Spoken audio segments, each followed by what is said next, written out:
Fun fact, people are spending 40% of their food budgets on restaurants despite inflation. So ask yourself this question. Is your digital presence good enough to compete for those dollars? Like it or not, people expect a fast and easy online ordering experience. And we can thank online retailers like Amazon for raising the bar so high. So what does this mean for restaurants? It means rich menu descriptions, photos for every dish, food reviews, and social proof. In other words, PDF menus just don't cut it. The bottom line, your customers want an easy online ordering experience directly from your website. It's Fun Fact Friday here at the Restaurant Growth Show podcast. Today we're talking about fun facts that will help you grow your business. This is episode 5.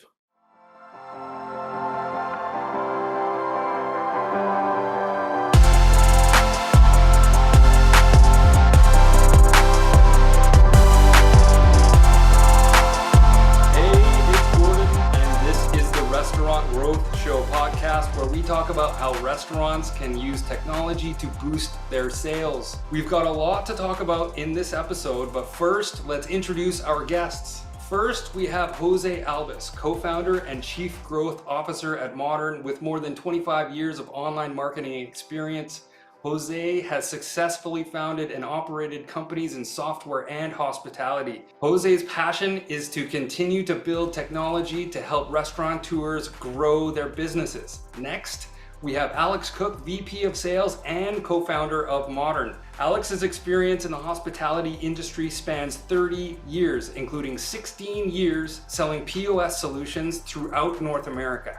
Alex's deep understanding of consumer behavior led him to pioneer hospitality mobile ordering solutions. Lastly, who am I? Well, my name is Gordon. I am your host, and I am the resident digital marketer at Moduurn. I run a digital marketing program called 90 Days to Success at Moduurn, where I teach restaurateurs how to sell their food online through digital marketing. Gentlemen, how are we doing this fine Friday? Great. I have to tell you, my cup is full. It's been such a good week. The cup is full. Does the cup runneth over? No, my cup is just perfectly full. Lots of love, lots of face-to-face meetings. It's great to be out there and back again, seeing our staff. My cup is full. It's been a great week. Love to hear it. Love to hear it. That's good energy. That's good. There's good vibes all around. Jose, what's happening with you? Great. It's been a full week, and looking forward to the weekend to recharge, regenerate every cell of my body and mind, and go back at it next week. My goodness. Jose's got the vibes. Alex has the vibes. I just want a little bit of a sidebar here. I had a really great meeting with a friend of mine yesterday. I did mention to you guys before, I had a great meeting with my friend Beth, who is an acupuncturist here in Victoria. And she was telling me about this reoccurring content that she was posting across her social media, and it was Fun Fact Friday. So I borrowed that. Beth, you're amazing. I love you. You're great. But I borrowed your Fun Fact Friday theme. So I'm shouting you out. And if anybody in Victoria needs a really talented acupuncturist, check out Beth Cummings. Google her name. She'll come right up in Victoria, BC, Canada. Now that we've got that out of the way, Jose, let me ask you what your fun fact is today. We'll come back to my fun fact that I mentioned at the top of the show. But Jose, why don't you tell me about your fun fact? Well, mine is a really it's a fun fact, and it's a stat that I've experienced deeply. And that's why it's one of my favorites. And it's comes from the National Restaurant Association, where they surveyed and it is that 70% of consumers will rather order directly from the restaurants than from third-party delivery apps if they were given the chance to do so. And why it's so fun for me is because I get to see it happening, and it has become a benchmark. I know, in other words, I know it's possible. I've seen it. We've done it with merchants. It's fun to see how it shifts the game for the locations and the restaurants in general, chains that have this or that achieve it. And there's ways of doing it. There's strategies. It takes, sometimes it takes a little bit of an effort in the beginning, and then it just kind of flows into that. Some other times, if the brand has already been well established, well known, and there is that loyalty, that recognition, then it happens so quick that that literally is like seeing the orders where they come from, literally moving from the third parties all the way to a moment where you can see the third parties are actually competing for the 30% of the orders that come online. That is amazing. And when through the pandemic, and if you're not paying attention, you actually end up with the other way around, with that same proportion but backwards. It's kind of like an 80-20 rule, but it's like it's like 30-70 rule. And instead of getting 70% of the orders through third-party delivery apps, if you do it well and have your own online ordering system that you own control and can do certain things with, then that you can actually shift it, and then you can see those third parties. So imagine that the amount of profits that remain with the restaurant. Imagine the amount of great experience and control for the restaurant for the customers, and the customers love it. Like you said, it is because they love the experience that they come back, and they rather order directly from the restaurant than through the third-party delivery apps. And then you see that 30% is still big, but it becomes a source of growth where the proportion, when you maintain it like that, they continue to be the source of more business, but then you control that 70%. So it is like a sign of growth, of really consistent, powerful growth that translates not just in revenue, but most importantly in profits. Absolutely. Wow. I mean, that was really well said. And I couldn't agree more. The fact of the matter is that ask your neighbor, ask your mom, ask your brother, ask your friend, ask your colleague. They would much rather order directly from a restaurant, because it's well known that these third-party delivery companies are charging an arm and a leg to restaurants that already have a very thin margin. So they would much rather go there and go directly to the website and order, directly from their favorite restaurant, because they've got the food that they love. They've got the loyalty programs that they want to accrue points at. These are, it's just, that's what people want. The consumer gets better pricing, and they actually have more control over the experience as well. So even when it's delivery, even with white label delivery, like in the whole sense, it's just extremely powerful. It's extremely true, and it's a benchmark that it's achievable. It is just amazing, because the amount of third-party delivery orders doesn't really drop that much. It's just that you start growing the other piece, which is the most important. I've got a couple other fun facts that sort of build off of that I found here. More than half of restaurant leaders say their businesses have returned to pre-pandemic levels or better. So we're seeing, and I say this all the time, I'm knocking on wood as I say this. Are we moving past the pandemic? Are we post-pandemic? That officially hasn't been announced, besides President Biden sort of putting his foot in his mouth on 60 Minutes on Sunday. That was kind of silly. I don't know why he really said that, because the scientists haven't declared that whatsoever.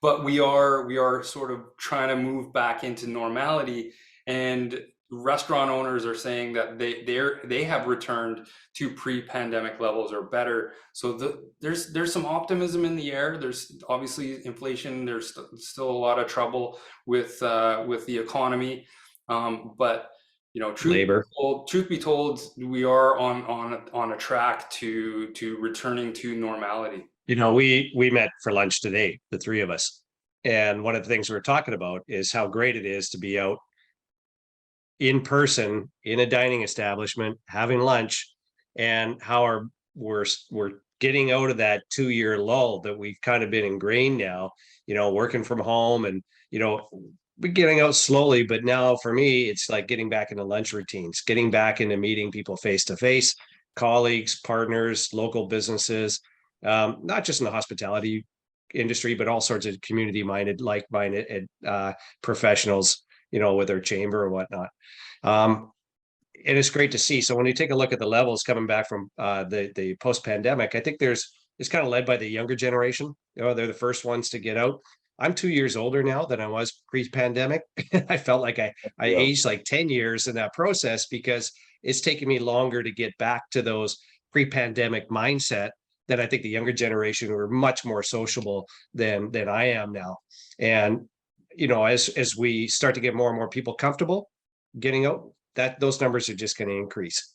So it's so wonderful to see everybody out engaged, having fun. We just had a huge music event in Victoria last weekend.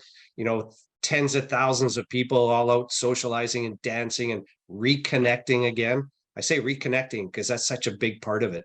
We're reconnecting with old friends, faces, people, meeting new people again. And it's been really hard to meet new people Yeah, well, over the last 2 years. it's definitely been difficult. And shout out to Rifflandia, the organizers. What an amazing event that was, acoustically, visually.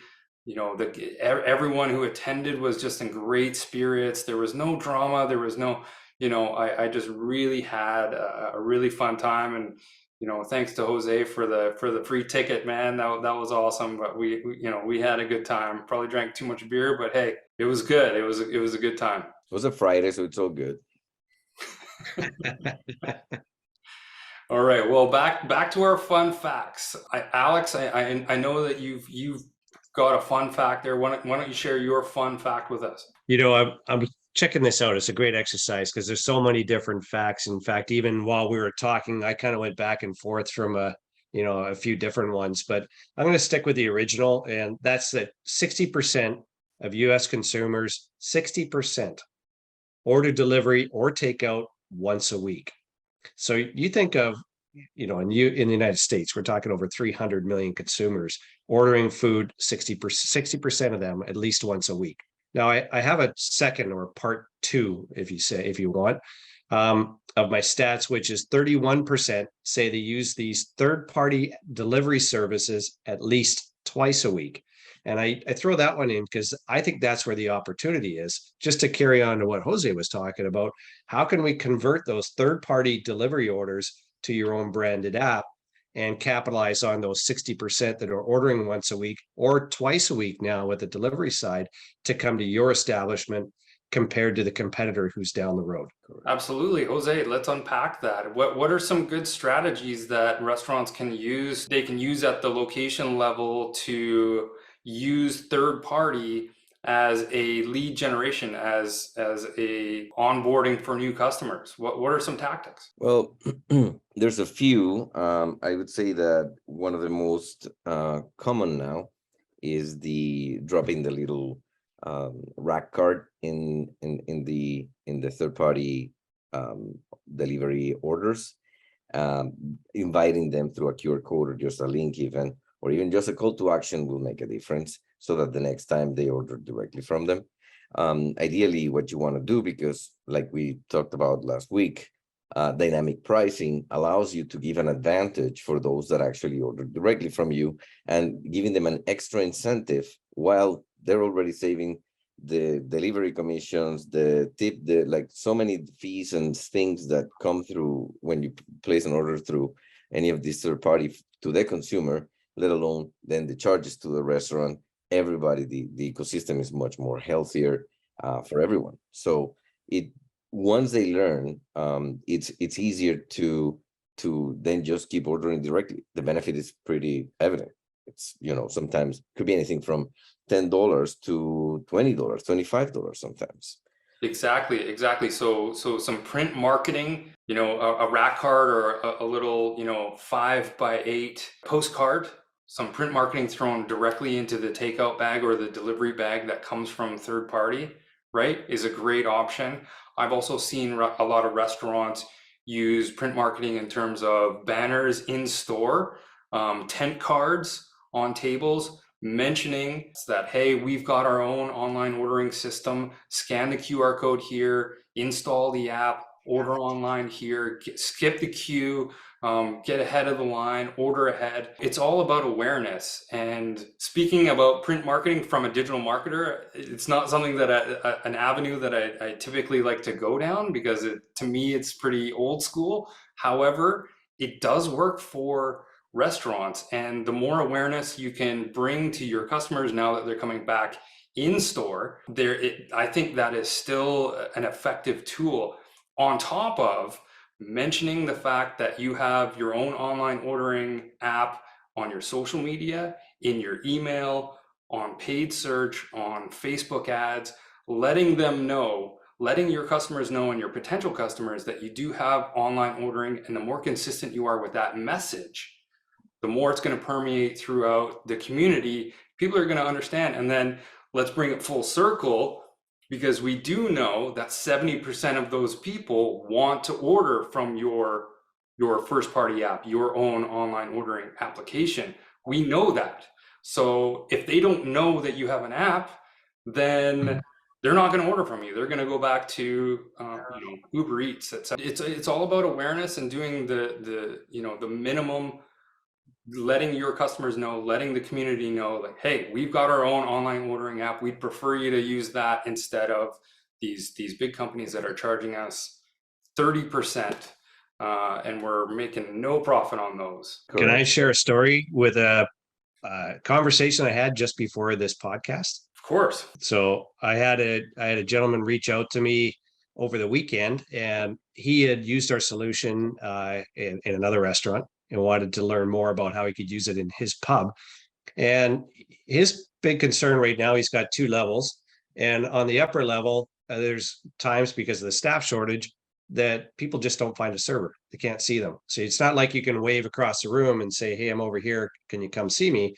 Because they're just not visible. Kind of that out of sight, out of mind mentality. So one of the things we talked about is adding, QR codes. So as we went out for lunch today, well, there's already a QR code on the table. So one thing the pandemic has taught us is that QR codes are going to take us to a digital menu. Then when we take a look at digital menus, well, how much further can you go with that? Well, now we have a fully interactive digital menu where I can see the menu, but I can go one step further. If I can't find my server, we call this a hybrid model, I can still place an order. So one thing that was really interesting with the conversation, and he was very important to mention and to point out, that he did not want to replace any servers. In fact, if he could, he would add more. But the reality, and this is what we're staying in, is when we have these conversations with the restaurateurs, the reality is there's a labor shortage. So how can we be a solution? How can we help out restaurants and actually provide, I would say, even a better solution than, and I'm careful saying that, a better solution having a hybrid model. So now we're talking about the QR code. This is where we could go a little bit further with a tent card, but the pandemic has taught us already that QR code on the table is enough. Maybe with a little message, order now, and we can keep those bills going. So now the restaurant, they see they're going to be able to increase their volume of sales 4 times over what they have. This is coming from him. Just on the fact that they have a digital server whenever they need it. If the server's around, the server can still manage the table. The server will still bring the items to the table, still have that relationship, still get the tip. So we're answering a lot of questions and concerns and fears from restaurateurs, because restaurant industry has always been about personal service with human beings. So if we're struggling finding more people to work, how can we emulate that service and still provide them that level that they're looking for and wanting, and improving it one little bit more? So when I go to that new menu, now I get so much more information. So as we see, they typically will get a PDF version of their paper menu. So there's no images, there's some description, but not a ton. There's not as much information. I can't place an order. So that's why I say we're moving into an interactive menu now. I can't claim a coupon. You can't claim a coupon. You can't. I'll tell you. I tell you that a PDF menu has little to no SEO value, right? So an interactive menu with ingredients and facts about nutrition. All of those things are going to actually help with your SEO, help you rank higher. My original statement, from the top of the show is the customers expect an intuitive and more interactive online ordering experience anyways. Before we Well, let's go, put it this way. before we go too Go ahead, far, Jose. before we go too far into online, I think it's important to share a couple of more ideas that come from with the same principle. So I think that a richer experience online when you're already getting their attention, they're going to look at your food. It's such an opportunity that now, especially with QR codes, which is an old technology that finally it's being used properly in North America. It's very exciting. And I think that another way that a restaurant took that those that are, for example, that comes to mind, those restaurants that are close to a density of offices and in a downtown or a mall or where there's a lot of businesses around, they have an opportunity that they walk in traffic with a huge QR code that can be read from the distance and a beautiful call to action that says, keep up with our coupons or keep up with our offers. And everybody already knows what to do with the QR code. And if you pass by and you're making a decision, should I go here for lunch or when we have for there? And then they do a scan and to find out what is it that they're talking about, even if you're not a consideration initially as a restaurant, you will become one. And at that point, there's another, there you go. Once again, you have an opportunity to display, to offer a discount, a coupon to claim, to try your food, then you to charm them with the food and having them coming back. Then you build a customer that it's going to become loyal and grow your business, and people will share these QR codes, which is the other beautiful thing. I'll tell you what, as you were saying that, Jose, and I was hating on print marketing, the QR code is bringing back print marketing, because a banner above your, some signage above your shop may not be print marketing per se, that signage, but if you're able to get a QR code up there, people are going to scan that. People will scan that. Driving by, they'll scan it. QR codes are bringing back print marketing. I don't think that I would ever have said that, but here we are. And and one of the things again that if has come from our merchants is that some are starting to actually have campaigns that go in the bag. Basically, this is part of our branding. Boom, logo, slogan for those who have it, QR code, basically call to action. Every bag that goes out, their own orders, the third party, anything that goes out in a bag with them has stamped their brand and the QR code. Now that we're talking about QR codes and the hybrid model that Alex was talking about earlier, and how it may not be necessarily replacing or wait staff, but sort of supplementing, if you will. And I just wanted to bring up a scenario that I read a little bit earlier that really resonated with me. And that this is not a fun fact. This is kind of a sad fact, unfortunately. So that's next Friday. Sad Fact Friday. Next Friday is sad fact. The fact is restaurant turnover is about 75 to 100% each year, and institutional knowledge isn't staying around. It isn't what it used to be. And when I go into a restaurant and they ask me, have you been here before? Can I tell you about the menu? And I've been there 20 times in the past couple of months. That's a bit of a slap in the face, right? Mm-hmm. It's no longer, you're no longer a regular, even though you're in there all the time. And when you've got your online ordering set up in a way that can recognize a return visitor, right, and can give you that VIP experience. Hey, we know you ordered this the last time. Why don't you try a variation of this dish? We know that you like, the beer with your burger and fries. Why don't we, offer you a coupon or some loyalty points here and there? So it's supplementing that VIP experience as well, instead of, say, replacing the wait staff. Agree. There's another benefit too, and I was just thinking about this.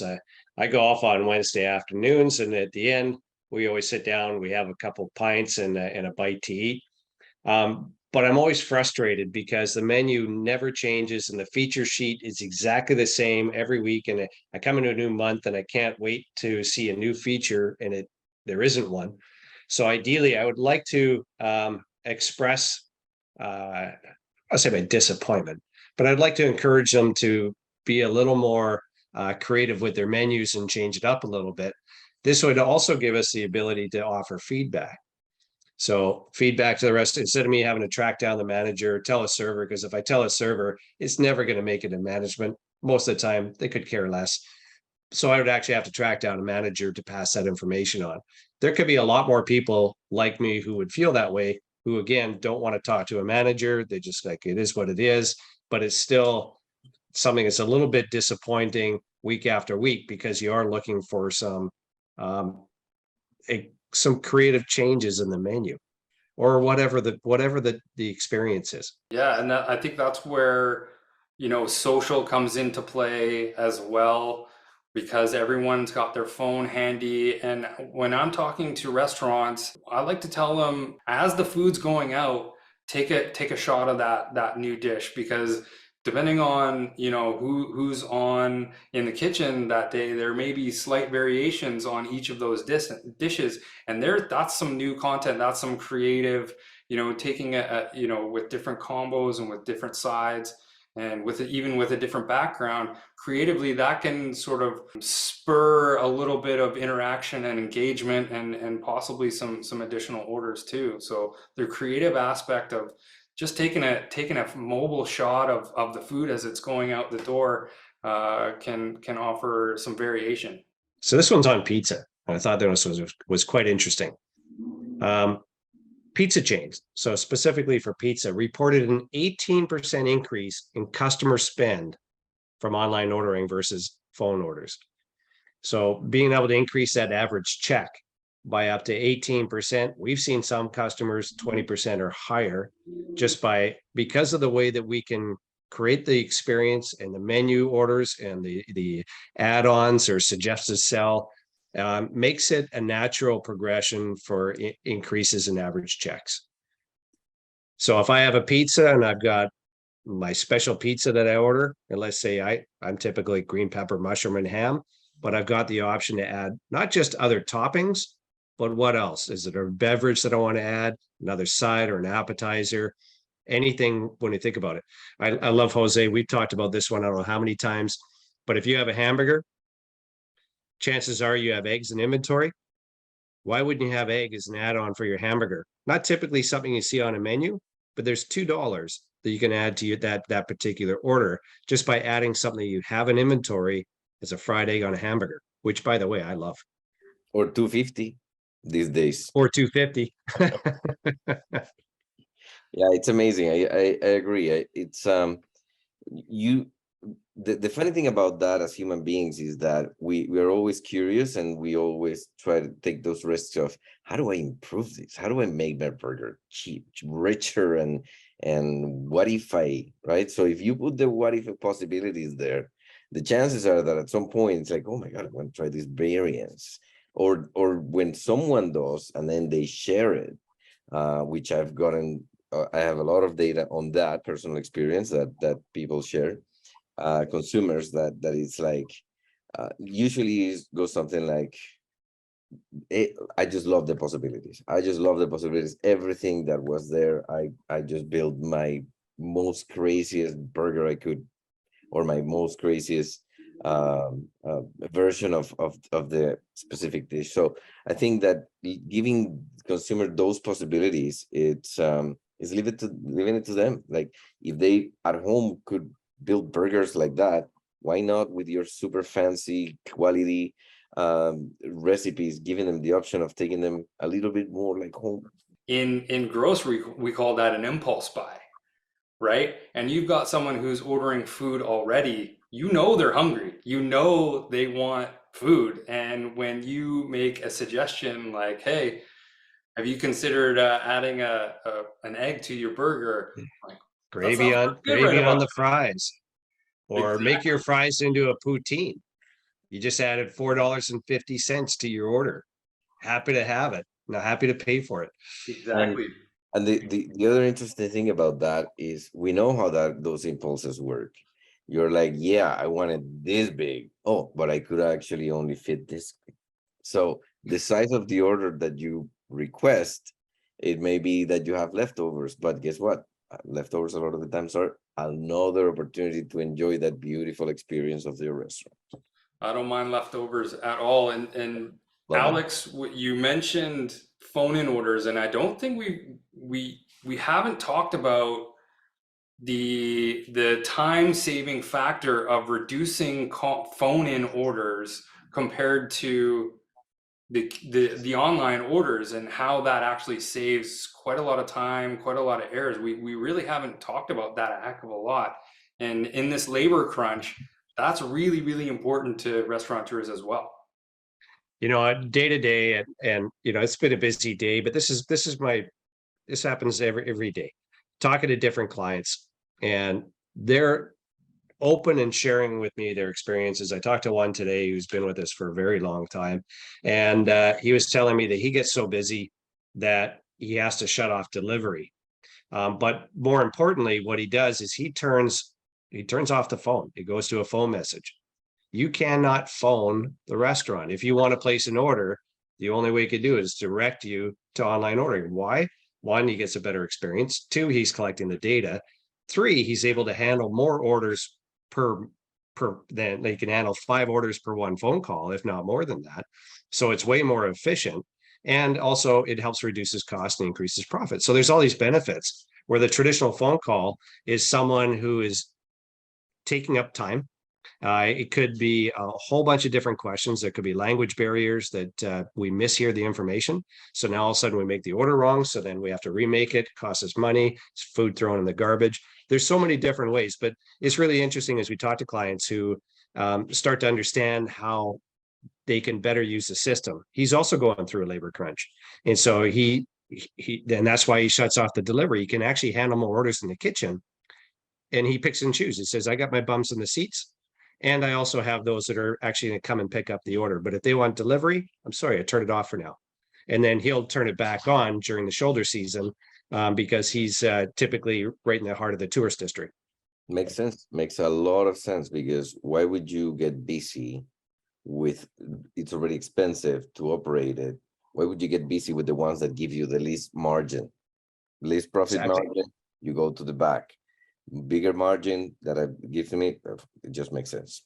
I've got a question for the two of you as we wind down here, because it's been a long week. It's been a wonderful week, but I've got a question for the both of you. I'm hoping you can answer. What would you say to a business out there right now that is turning their nose at online ordering, or doesn't want to go down that route of adding a mobile application, adding the online ordering experience to their website? They're fine with Uber Eats and DoorDash and Skip the Dishes taking all of their online orders. My first question would be a question back to them is why? I want to better understand their thought process. Because it's what we've always done. Because it's what we've always done. Right. So at that point there, we got to start changing the conversation. So how can we ask them questions and engage them into a different way of thinking? So if that's always the way it's done, have they ever had an experience? Have they ever ordered online themselves? What has their experience been? Right. What's holding you back from going to and initiating online ordering for your business? There's all sorts of questions. I don't think that I would ever come with a statement that says, here's why you should go with us, or here's why you should switch to online ordering. It's really about understanding the client and them getting to better understand the technology and how it can help them. And that's how, because we're still in early stages right now, and there's still a lot of people who don't even understand the technology they have. So there's still a lot of the Q&A that's going on. And that's why when I say I talk to clients every day, I love talking to clients, because we start to expand the possibilities of their systems, and we're engaging them into future ways on how they can use the system. One of the client or the prospects I was talking to today with the table ordering, He says, well, I don't do a lot of takeout. At the end of the meeting, he's like, I think we can initiate a proper takeout program. So he's starting to see how this can help his business out, not just on the table side, but the takeout. And then, once he gets takeout up and running, then the delivery side.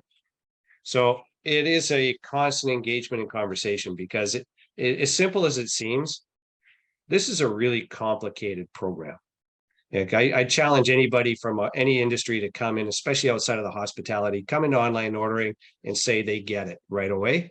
No, I guarantee you they won't. And I know that because we've had lots of people who've come and worked with us outside of the industry. They think they understand it, and it takes them 6 months to a year just to fully understand all the possibilities with online ordering, and also how complicated it is to build the infrastructure like this to make it work seamlessly.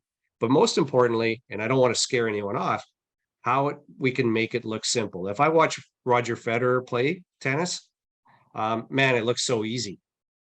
But anybody knows to play at his level, it's not easy, right? And that's the trick. Is it has to be quick, it has to be simple to use, from the customer's experience, from the operator's experience. It has to be easy to use, easy to understand.